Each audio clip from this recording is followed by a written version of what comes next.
this application inter partes, an order is hereby issued directing the respondents to immediately disclose the whereabouts of the second to the fourth petitioners to the first petitioners. That pending the application, the hearing and the determination of this application inter partes, an order is hereby issued directing the second respondents to immediately release or produce the second to fourth petitioners before any court of competent jurisdiction to make such orders as may be appropriate to uphold the rights and fundamental freedoms of the second to the fourth petitioners. 4. That the matter was then fixed for mention on Monday the 26th of August 2024 at 10 a.m. to confirm compliance. During the virtual session held on 26th of August 2024, only the advocate for the petitioners, Ms. Omwenga, appeared. She informed the court that the orders made on 23rd of August 2024 were duly served, as was evidenced by the affidavit of service. However, there was neither appearance by any of the respondents or responses to the habeas corpus application. There had been no compliance with the orders either. That necessitated the court to vary its orders, in which it directed that pending the institution of the charges, if any, the court now directs the unconditional release of the second to fourth petitioners by the first respondent. Number 2, that physical service of the order be effected by close of business that day. And number 3, that summons do issue to the first respondent to appear in court on the next mention to explain why the habeas corpus issued by the court were not complied with. The matter was fixed for the 9th of September 2024. On the morning of the 9th of September 2024, the Attorney General, the DPP, and the Director of Public and the Director of National Intelligence Service, the Inspector General of Police, and the Director of Criminal Investigations appeared through counsel. None of them had filed a response to the application, and the orders of the 23rd of August are not being complied with. The Inspector General of Police, who the court had summoned, did not turn up either. The court postponed the matter to 3 p.m. for physical attendance of the Inspector General to explain why the habeas corpus orders are not being adhered to. The afternoon came and passed. The Inspector General of Police did not attend. The court was informed that he was out of office on official business, with the nature of business being revealed to be a workshop he was attending in Mombasa on budgeting that particular morning. In the afternoon, the court was told that he was engaged in security operational duties in coastal region.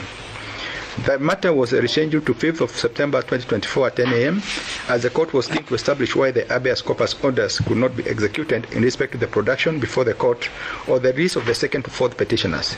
Ms. Mwangi, who appeared for the Inspector General, explained as follows when pressed to explain the apparent persistent disregard of the court summons by the Inspector General of Police. The Inspector General of Police has not said he is not coming. He is requesting for another date because it is our position that the second to fourth petitioners are not with the police. The Inspector General of Police is requesting another date to appear because we had thought his officers would explain. The Inspector General is requesting another date to appear in court, and after holding some brief consultations, Ms. Mwangi saying the Inspector General of Police will come on Monday, 9th of September 2024. The officers of Inspector General of Police are here and have confirmed his availability on Monday, considering his work and duties, end of quote. The court, after this brief session, fixed the matter to 3 p.m. on the same day. Despite the court convening, the Inspector General did not show up. The court finally and reluctantly agreed to give the final opportunity to the Inspector General of Police to attend court, coinciding with the date that counsel for the Inspector General indicated he would be available. This was after she had made some brief consultations. The date was Monday, the 9th of September 2024. On that day, the court distressingly wrote, and I quote, "The stream of reasons and excuses by the Inspector General of Police are definitely bound to run out.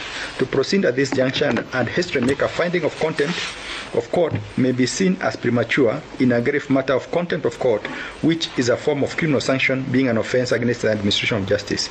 Our constitution requires a high threshold of criminal matters. Reluctantly, the reasons for non-attendance today must be considered. It is thus necessary that I postpone these proceedings to Monday, the 9th of September 2024. The Inspector General, having earlier indicated his availability on this particular day, should have no further excuse but to comply and attend the court physically at 10 a.m. so that the court can put this matter to an end." Due to the persistent non-compliance with both the court summons as well as failure to comply with the orders of 23rd of August 2024, the court opined that it was a case of contemptuous conduct that the Inspector General needed to punch even as he set the date for the 9th of September 2024. That date came and passed through. The Inspector General did not turn up, but he made last-minute attempt and sent his Deputy Inspector General in charge of Kenya Police to appear on his behalf. The court rejected the arrangement, noting that the open defiance of the court summons had metamorphosed to contemptuous conduct and was now a personal matter that had to be directly and specifically addressed by the person summoned. Following the failure to attend court or comply with the order of 23rd of August 2023, the court entered a finding of guilty for contempt of court against the Acting Inspector General of Police on the 9th of September 2024 and defined the sentence to Friday, the 13th of September 2024. The sentence. As part of considering the appropriate sentence, I am to look at this matter from a constitutional perspective. The preamble to the Constitution reflects the commitment of the people of Kenya to attain a number of aspirations. One of them is statement number 6 of the preamble, which states as follows: recognizing the aspirations of all Kenyans for a government based on essential values of human rights, equality, freedom, democracy, social justice, and the rule of law. The Constitution under Article 2, Sub-Article 1, proclaims itself as the supreme law of the land that binds all persons and all state organs. Article 3 obligates every person to respect, uphold, and defend the Constitution. It matters not whether they are mighty or low. The Constitution further proceeds to specify the national values and principles of national governance that bind all state organs and all persons whenever they make and implement public policy decisions, enact laws, and interpret. Among those values and principles are that contained in Article 10(2)(b), which as human rights, the rule of law, among others, whereas Article 10(2)(c) as the principle of accountability. In matters of national security, Article 238 provides that the principles we shall apply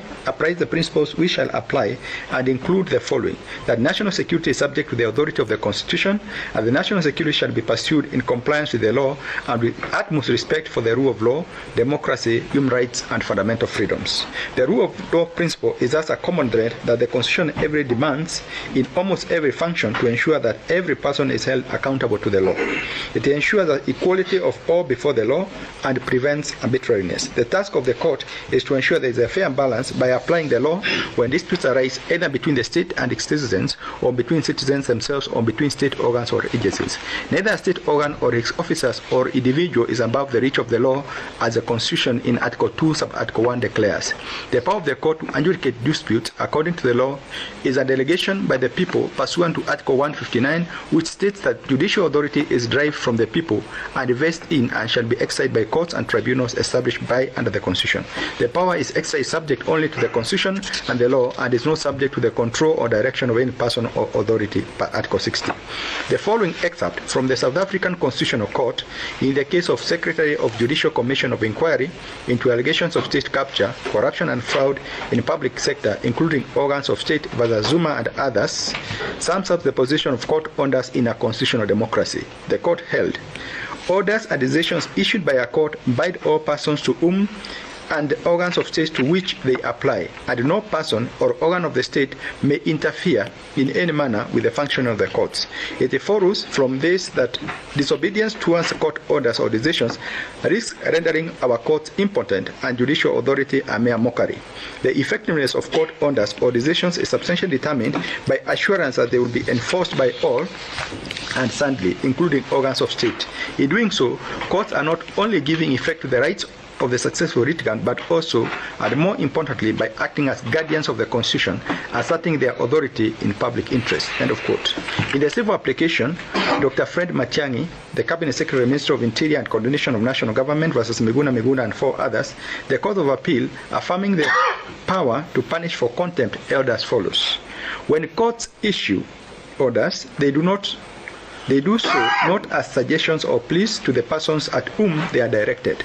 Court orders issued ex cathedra are compulsive, peremptory, and expressly binding.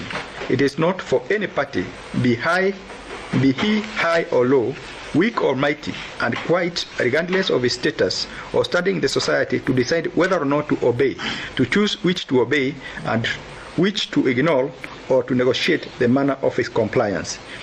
This court, as must all courts, will deal firmly and decisively with any party who deigns to disobey court orders, and will do so only to preserve its own authority and the dignity, but more to ensure and demonstrate that the constitutional ethics of equality under the law and the upholding of the rule of law are not mere platitudes but present realities. End of quote. The court entered a finding of guilty. This court entered a finding of guilty on the 9th of September 2004 after all efforts afforded to the contender to purge the contempt were ignored. This was to ensure its authority and dignity, which it is exercised on behalf of the public, does not get unheld.